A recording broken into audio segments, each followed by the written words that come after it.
একটা ছোট্ট গ্রামে বাস করত হরিপদ নামে এক গরিব কৃষক। তার পরিবারের স্ত্রী, এক ছেলে ও এক মেয়ে ছিল।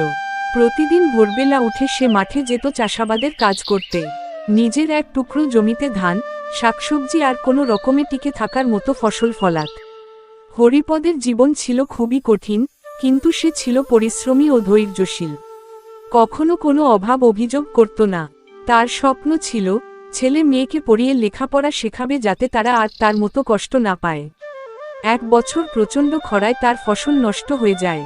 সংসারে অভাব নেমে আসে, কিন্তু হরিপদ হাল ছাড়েনি। সে পাশের গ্রামের লোকদের সাহায্যে সেচের ব্যবস্থা করে আবার জমিতে কাজ শুরু করে। দিনের পর দিন পরিশ্রম করে সে নতুন করে ফসল ফলায়। শেষে তার ভাগ্য ফিরতে শুরু করে। ছেলে কলেজে ভর্তি হয়, মেয়ে স্কুলে ভালো ফল করে। গ্রামের লোকেরা হরিপদকে সম্মান করতে শুরু করে। সবাই বলে, পরিশ্রম আর সৎ পথে চললে একদিন না একদিন সফলতা আসবেই।